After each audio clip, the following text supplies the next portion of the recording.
حاضر ہوں ہم ان کی بارگاہ۔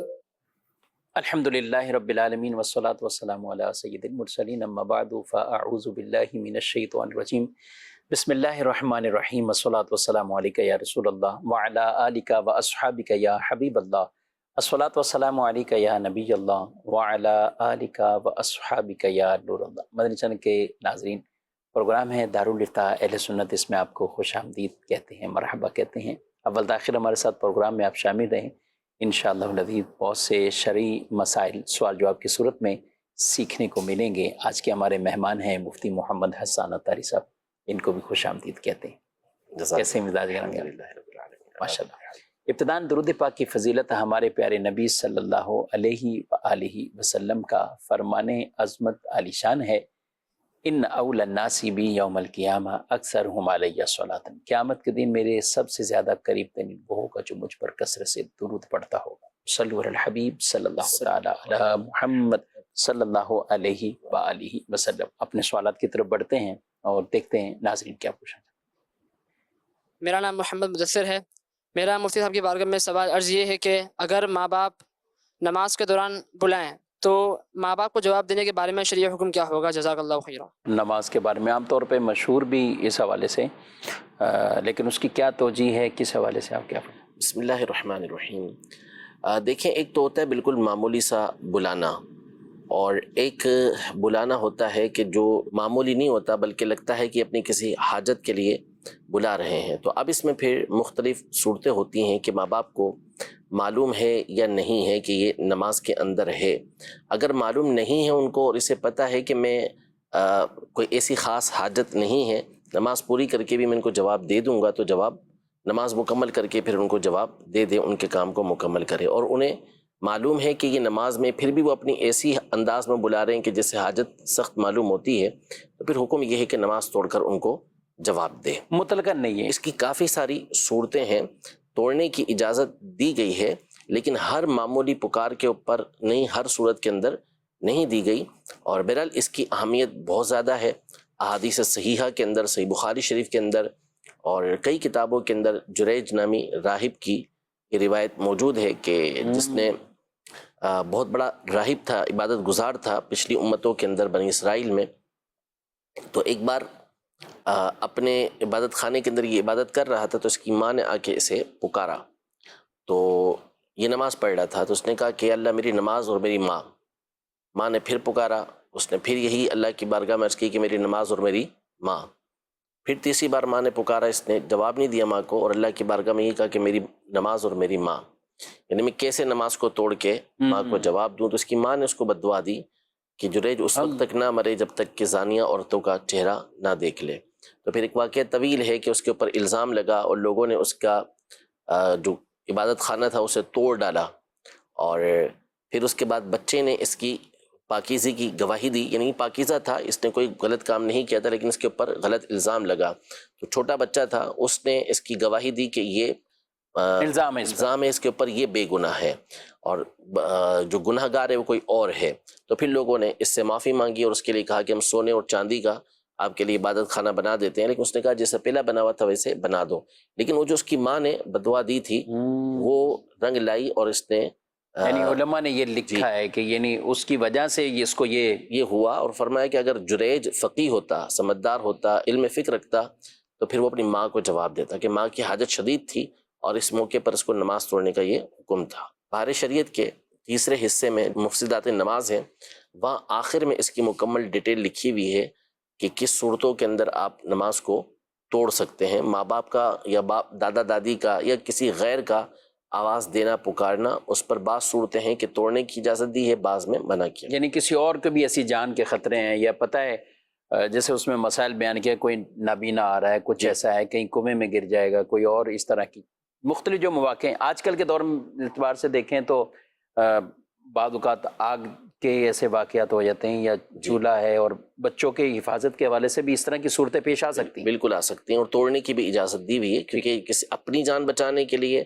دوسرے کی جان بچانے کے لیے نماز توڑنے کی اجازت یہ شریعت۔ بچوں کے حوالے سے بڑی خواتین یہ عام طور پہ کہتی ہیں یار بچوں کو سنبھالنا نماز میں بعض اوقات یہ یہ کر لیتے ہیں، یعنی خوف لگا رہتا ہے کہ کہیں ادھر ادھر. بلکہ ہم نے مدنی چینل پر بھی ایک دو مرتبہ اس طرح کے کچھ واقعات ہیں جن کی ویڈیوز بھی آن ایئر بھی ہوئی ہیں، چلی بھی ہیں. کیا کہتے ہیں؟ اصل میں دیکھیں اہتمام اگر ہوگا نا تو سارے راستے نکل آتے ہیں. صحیح ظاہر ہے کہ حاجات طبعی بھی ہوتی ہیں، صحیح. بہت سارے کام ہوتے ہیں. ہر وقت تو کچھ بچے بچے کو کو اٹھا گود کے میں لے کے کوئی بیٹھا نہیں ہوتا، تو بہت ساری صورتیں ہو سکتی ہیں. اپنے قریب بٹھایا جا سکتا ہے، کھلونے دے کے بٹھایا جا سکتا ہے. تو راستہ نکالنا چاہیں گے تو راستہ نکل آئے گا.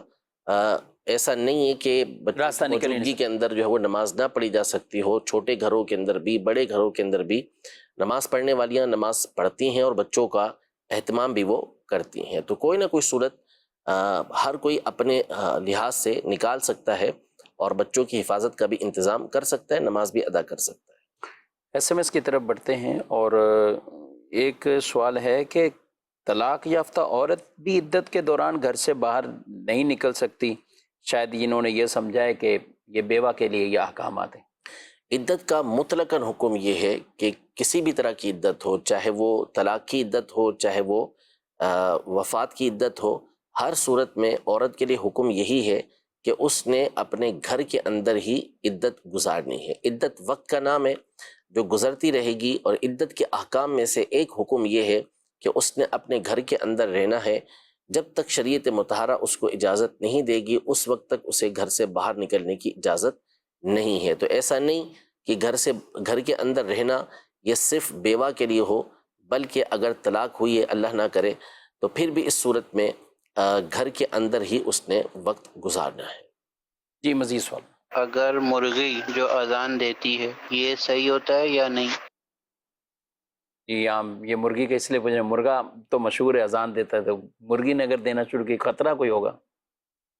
واللہ عالم. بہرحال اب میں سمجھا شاید ان سے غلطی ہو گئی ہے کہ یہ مرغا کی جگہ مرغی بول نہیں نہیں نہیں، صحیح سوال کیا. اچھا مرغی قسم میں مرغا تو دیتا ہی رہتا ہے، تو مرغی تو میرے علم میں نہیں ہے اس طرح کہ وہ خطرہ تو نہیں ہے نا؟ اب مرغی بھی دینا شروع ہو جائے تو کیا ہے؟ تو خطرہ تو بہرحال مرغے والے میں بھی نہیں ہے. حقیقی اعتبار سے تو اس کی وہ بانگ کہلاتی ہے، وہ باقاعدہ کہ وہ اذان تو نہیں ہوتی، اگرچہ اذان کہا گیا اس کو، لیکن وہ اذان تو نہیں ہے جو باقاعدہ اذان دی جاتی ہے. وہ ایک یہ ہے کہ جب فرشتوں کو دیکھتا ہے تو اس وقت یہ آواز نکالتا ہے، تو اس لیے اللہ کا فضل مانگنے کا حکم یہ دیا گیا ہے.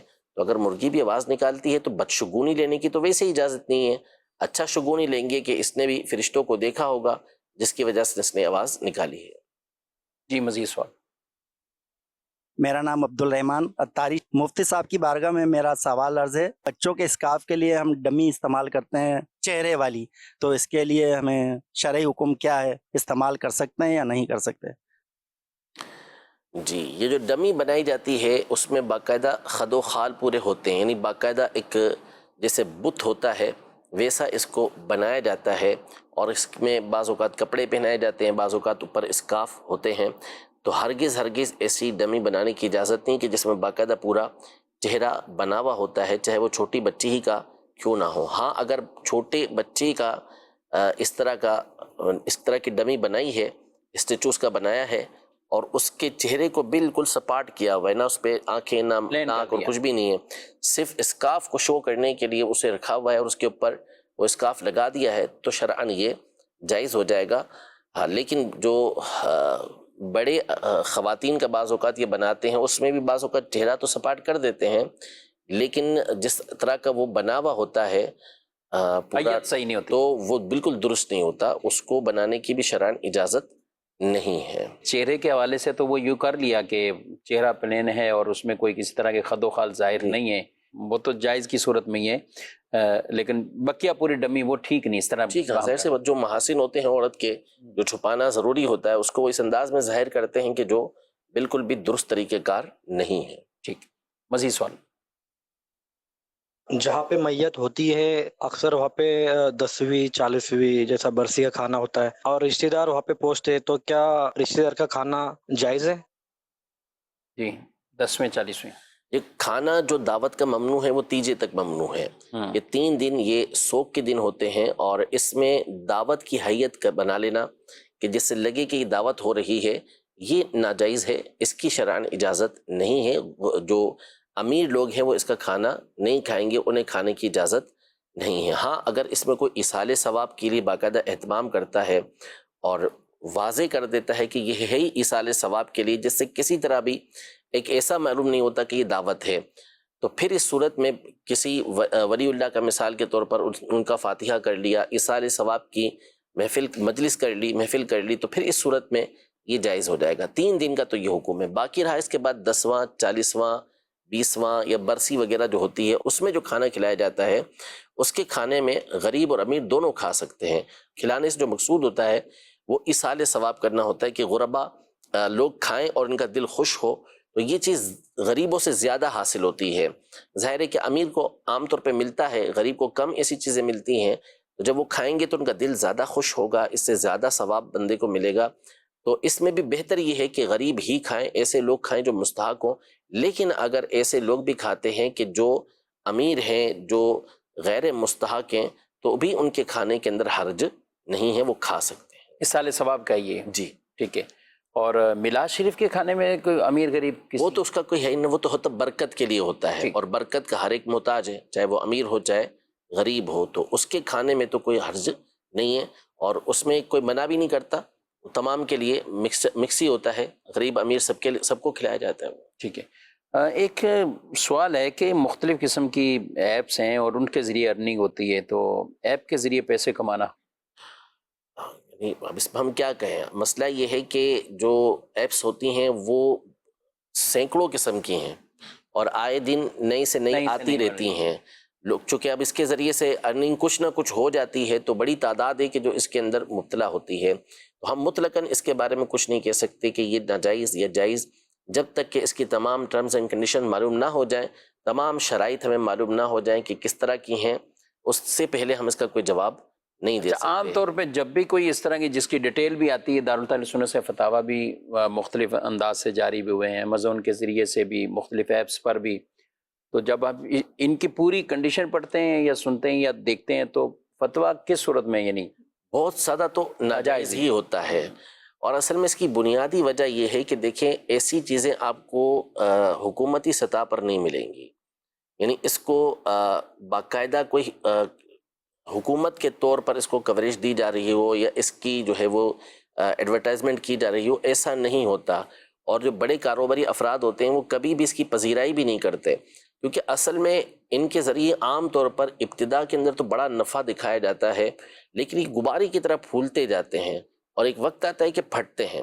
اس میں بسا اوقات یہ ہوتا ہے کہ کچھ ابتدا والے کما لیتے ہیں، لیکن بعد والے پھر اس کے اندر پھنس کے رہ جاتے ہیں. پھنس کے رہتے ہیں. اور پھر اس کے بعد ہمارے سامنے کتنے اسکینڈلز ہوتے ہیں، اور اربوں روپے جو ہے وہ لوٹ کے بھاگ جاتے ہیں، کروڑوں روپے لوگوں کے لے کے چلے جاتے ہیں. ایسے آئے دن معاملات ہوتے رہتے ہیں.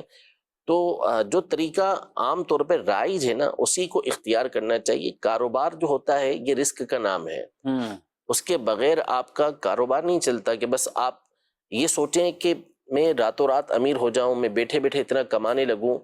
عام طور پہ اس طرح یہ نہیں ہوتا. کسی کا بائی لک چانس لگ گیا اور اچانک اس کے جو ہے وہ کو وارے نیارے ہو گئے، وہ ایک الگ بات ہوتی ہے. ورنہ جو امیر بنتا ہے آہستہ آہستہ تو وہ آہستہ آہستہ ہی اس کو اس طرح کے مال اس کے پاس آتا ہے.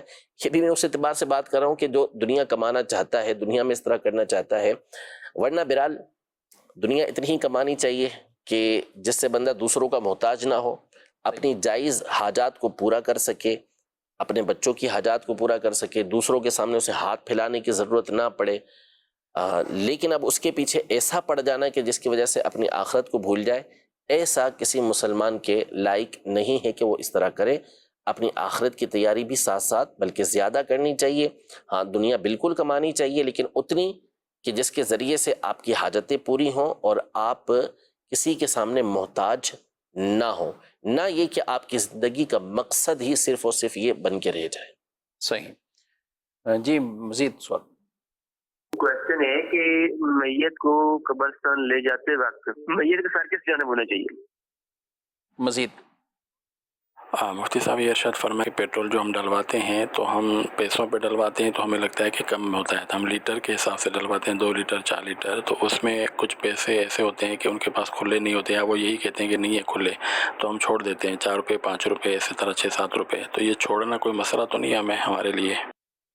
جی پیٹرول کیسے ڈلوائیں، لیٹر کے حساب سے یا ویسے ہی ڈائریکٹ پیسوں کے اعتبار سے؟ جی اب یہ تو اپنے اپنے تجربات کے اوپر ہوتا ہے. لوگ پیسوں سے بھی ڈلواتے ہیں، لیٹر کے حساب سے بھی ڈلواتے ہیں. اب وہ ہوتا ہے یہی ہے کہ اصل میں دیکھیں عام طور پہ جو ڈلوا رہے ہوتے ہیں نا تو وہ یہ سمجھتے ہیں کہ 10 لیٹر ڈلوائیں گے تو ان کا اندر سسٹم ہوتا ہے تو اس میں وہ کچھ نہ کچھ ڈنڈی مار جائیں گے اور آپ کو 10 لیٹر سے کم ملے گا. لہٰذا کوئی کہے گا کہ 11 لیٹر ڈال دو، اچھا کوئی کہے گا 12 لیٹر ڈال دو، کوئی 15 لیٹر کوئی 16 لیٹر ڈلوائے گا. یعنی 10 15 20 25 10.5 لیٹر اوپر بھی ایسا بھی اس طرح نہیں ڈلوائیں گے. لیکن چور کی 14 آنکھیں ہوتی ہیں اور جو اس طرح کی گڑبڑ کرنا چاہتے ہیں وہ گڑبڑ کر ہی جاتے ہیں. اسی طرح 1000 روپے کا نہیں ڈلوائیں گے، 1100 کا ڈلوائیں گے، 2000 کا نہیں ڈلوائیں گے، 2200 کا ڈلوائیں گے، اس طرح کرتے ہیں. تو بہرحال کرنے میں تو کوئی حرج نہیں، جتنا اپنا بچاؤ کر سکتے ہیں کریں. اب باقی رہا یہ کہ کچھ 5-10 روپے باقی رہ جاتے ہیں، 5-7 روپے باقی رہ جاتے ہیں، ان کے پاس کھلے نہیں ہوتے، تو آپ کو اختیار ہے، آپ کی رقم ہے، آپ کوئی وہ منع کرتے تو آپ کہتے کہ ٹھیک ہے مجھے نہیں چاہیے، تو آپ کوئی زبردستی تو ہم نہیں کہیں گے نا کہ آپ لیں اس سے. ان کو اس طرح نہیں کرنا چاہیے. ظاہر ہے کہ وہ دوسروں کو تو 1 روپیہ بھی نہیں چھوڑتے، یعنی 66 پیسے ہوں گے تو اس کو پورا 1 روپیہ ہی کاؤنٹ کریں گے، 49 پیسے ہوں گے تو پورا 1 روپیہ ہی کاؤنٹ کریں گے، نیچے نہیں آئیں گے. تو آپ جب گاہک سے لینے کے لیے آتے ہیں تو اپنا اوپر لے کر ہی جاتے ہیں، اور جب چھوڑنے کے لیے بات آ رہی ہے تو پھر آپ کے پاس نہیں ہے. بعضوں کا ٹوفیاں رکھ لیتے ہیں، کچھ اس طرح کی چیزیں اسٹور والے رکھ لیتے ہیں، تو ایسا نہیں کرنا چاہیے. اپنے پاس ان تمام چیزوں کا حساب رکھنا چاہیے، یا پھر کم از کم اگر وہ مستقل گاہک آپ کا بار بار کسٹمر آنے والا ہے تو پھر اس کا حساب باقاعدہ رکھ لینا چاہیے تاکہ آئندہ میں اس کی کٹوتی یہ کر دی جائے. ٹھیک ہے. اور کچھ ایسا پیغام بھی دیں گے ان کو جو اس طرح کے کام کرتے ہیں؟ باقاعدہ کوئی جینون بھی اس طرح لوگ ملے تو انہوں نے یہی کہا کہ ہماری سیلریز چونکہ بہت کم ہوتی ہیں اور ہمیں کہا ہوا ہے کہ یہ یوں کرنا ہے وہ کرنا ہے. اپنے اپنے طریقے کار ہیں کہ جس طرح ہر ایک کو 50-60 اسی کے مطابق. اچھا جو بہت ہی کم پیٹرول ڈالتے ہیں بیچارے موٹر سائیکل والے مکینک سے لڑ رہے ہوتے ہیں کہ یار ٹیوننگ ٹھیک نہیں کی ہے، پیٹرول اتنا ڈلوایا تھا اور اتنے کلومیٹر کا وہ حساب کتاب نہیں ہونا. گاڑیوں میں بھی وہی اسی طرح کے معاملات ہوتے ہیں. لیکن اب کیا کہاں ہے، پیٹرول ڈلا کم، کیسے ہوا، کیا کہیں گے آپ اس میں؟ بڑی آزمائش میں ڈالتے ہیں، بہت مشکلات کے اندر اس سے لوگ ڈال دیتے ہیں. اور باقاعدہ ہمارے پاس تو سوال کرنے والے سوال کرنے کے لیے آئے ہیں، یعنی جن کو خوف خدا تھا، انہوں نے کہا کہ ہمیں پیٹرول پمپ پہ یہ کہا گیا ہے اس طرح کہ آپ جتنا بچائیں گے اس پر اتنا ہم آپ کو اور دیں گے. تو ایسا کرنے والے تو ظاہر سی بات ہے کہ ناجائز و حرام کام کر رہے ہیں. اب اور جو کر رہا ہے چاہے وہ امپلائی ہو چاہے وہ آنر ہو، باہر صورت دونوں گناہ گار ہیں. یہ نہیں کہ جو کام کر رہا ہے اس کو اجازت ہو جائے گی کہ اس مجبور ہے وہ کہ میری سیلری جو ہے وہ 10,000 15,000 روپے ہے تو میں یہاں سے جو ہے وہ 5 روپے 10 روپے ہر ایک سے بچاتا رہوں تو یوں میری جو ہے وہ اتنی انکم الگ سے بن جائے. آپ حرام کام کر رہے ہیں اس طرح. اگر تو امیر ترین آدمی بھی آ کے اپنی گاڑی فل کا جو ٹنکی ہے وہ فل کرواتا ہے تو بھی آپ اس میں ایک آنے کا بھی ڈنڈی نہیں مار سکتے. جو اس نے کہا ہے اتنا ہی آپ نے بھر کے دینا، اس میں کوئی کمی نہیں کر سکتے. غریب آدمی آتا ہے وہ 100-200 روپے کا پیٹرول ڈلوا رہا ہے تو جتنا ہے اتنا ہی آپ نے ڈالنا ہے، آپ نے ایک قطرہ بھی اس میں اپنا باقی نہیں رکھنا. تو خوف خدا کریں، آخرت کو اپنے پیش نظر رکھیں. اللہ نے ایک روزی دے دی ہے تو اس کے ذریعے سے تھوڑا مل رہا ہے تو اس سے گزارا کریں. کیوں زیادہ لے کر اپنے بچوں کے پیٹ کے اندر حرام بھر رہے ہیں؟ اس کے حلال کمائیں، تھوڑا ہوگا اللہ پاک اس کے اندر برکت عطا فرمائے گا. حرام کا ہوگا زیادہ ہوگا وہ اور طریقوں سے آپ کی جیب سے نکل جائے گا.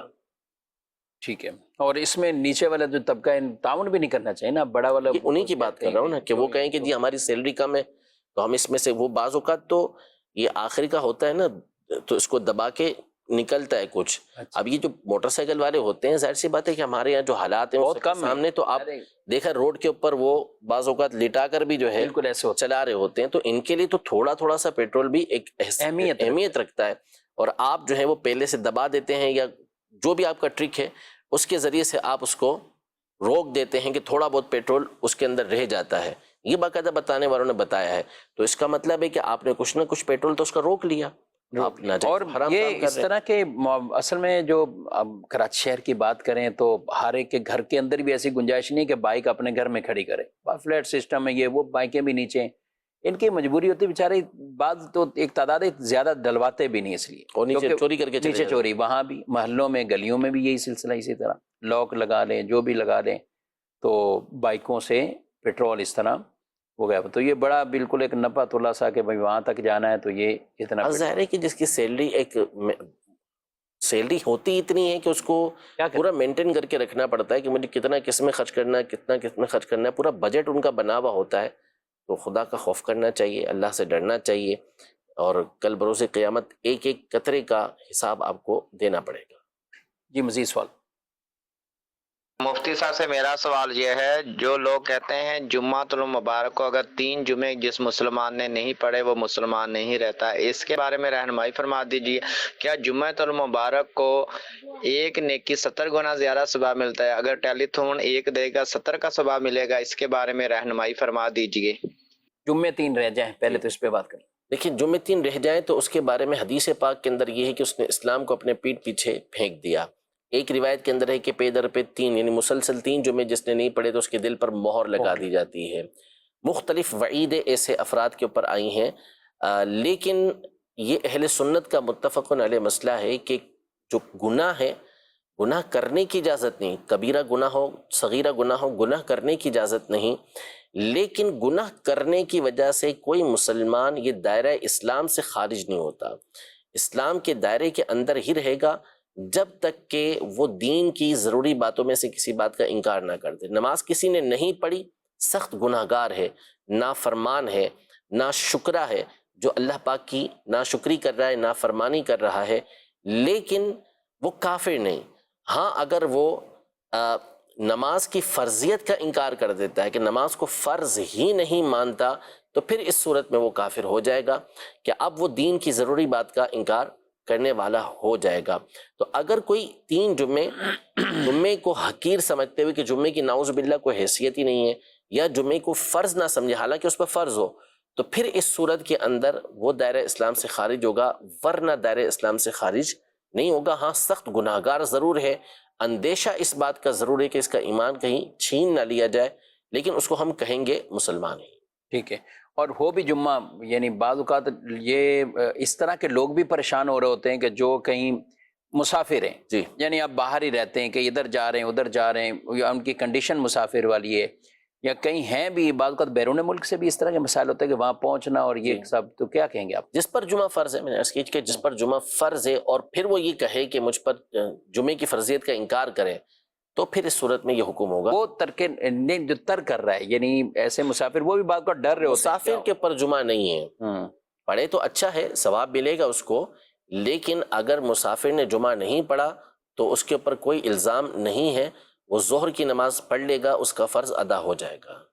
ٹھیک ہے، ایک سوال تھا، کہتے ہیں کہ میت کو جب لے جاتے ہیں تو اس کا سر کس طرف یہ ہونا چاہیے؟ طریقہ کار یہی ہے کہ جو جس طرف جا رہے ہیں سر اسی طرف یہ ہونا چاہیے، سنت یہی ہے۔ سنت۔ اچھا، اس میں بعض کا جو ڈسٹرب ہوتے ہیں یا پریشان ہوتے ہیں نا کہ وہ سر اس طرف ہے اور قبلے کی طرف پاؤں آگے میت ہے، تو اب یہ تو کوئی مسئلہ نہیں، کوئی مسئلہ نہیں ہے اس کے اندر، کوئی مسئلہ نہیں، یعنی یہ کوئی بےدبی نہ کوئی اس طرح، بلکہ سنت طریقے سے وہ لے کے جا رہے ہیں، اب پاؤں اگر ہوتے بھی ہیں تو کوئی۔ اسی طرح بعض اوقات بس میں جو رکھتے ہیں، جی ہاں، تو بس میں رکھنے میں بھی بعض اوقات جگہ ایسی ہوتی ہے کہ جس کو اس کو چوڑائی میں رکھنا پڑتا ہے، تو اس میں بھی کوئی حرج نہیں کہ ٹولا وغیرہ جو بھی میت کے، تو یہاں پہ مجبوری ہے کہ وہ اس کو چوڑائی کے اندر رکھیں گے، سیدھا اسے رکھ نہیں سکتے۔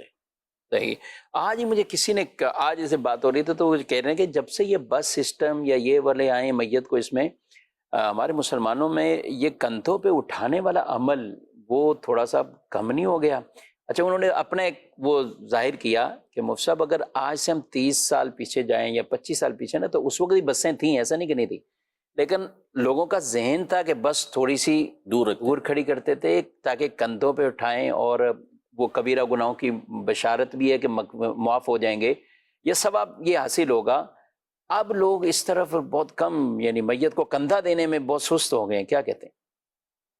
دیکھیں اب اس پر تو میں کچھ کہہ نہیں سکتا، کیونکہ میں نے تو جو جنازوں میں شرکت کی ہے تو دیکھا ہے لوگ تو آگے بڑھتے ہیں کندھا دینے کے لیے۔ اب جو اصل میں مسئلہ ٹریفک کا بھی ہے، جو پارکنگ ہوتی ہے اس کے مسائل اپنی جگہ پر ہوتے ہیں، تو ہر جگہ پہ پارکنگ ملتی بھی نہیں ہے۔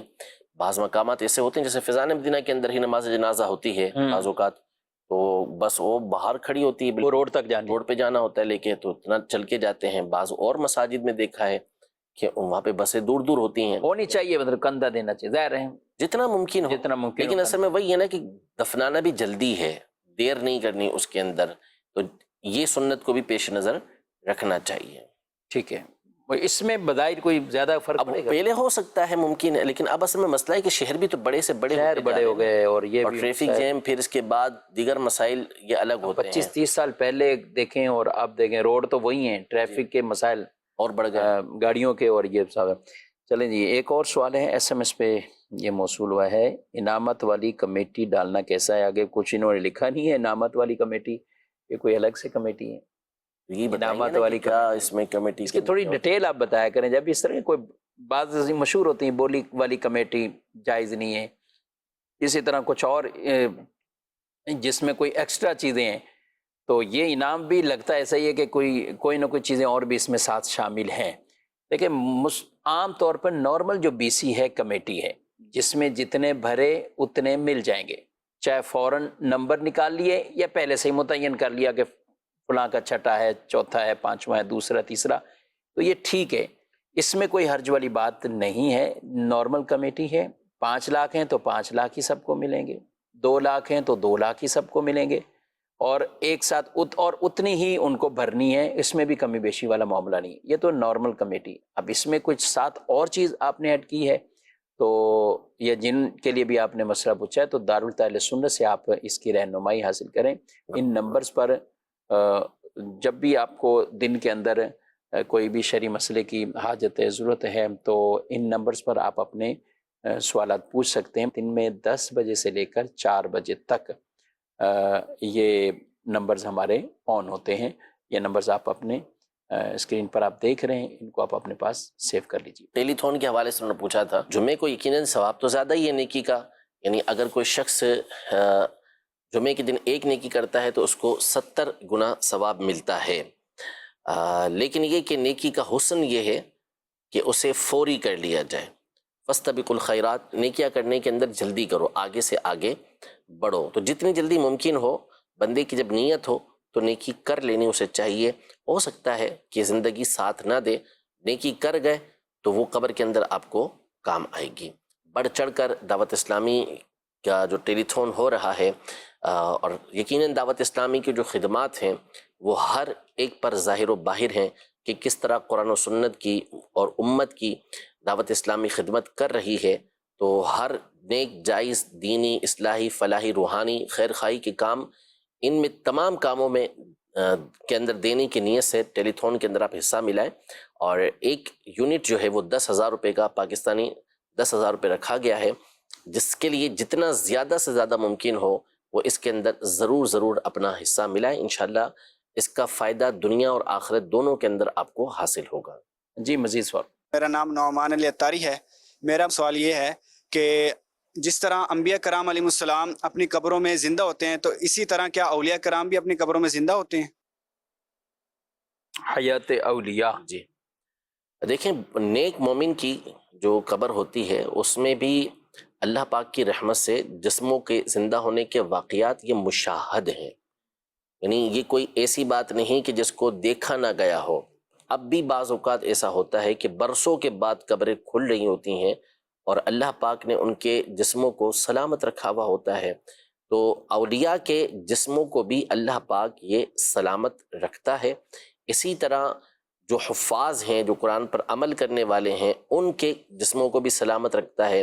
کثرت کے ساتھ درود پاک پڑھنے والا، اللہ کی بارگاہ میں توبہ کر کے پھر کبھی نافرمانی نہ کرنے والا جسم، ان تمام کے حوالے سے کتابوں کے اندر یہ مذکور ہے، یہ لکھا ہوا ہے کہ ان کے جسم بھی قبر کے اندر سلامت رہتے ہیں، اور یہ اللہ پاک کی رحمت ہے کہ وہ اپنے انبیاء کرام بالخصوص نبی پاک صلی اللہ علیہ وسلم کے صدقے میں یہ انعام دوسروں کو عطا فرمانا چاہے تو عطا فرما سکتا ہے۔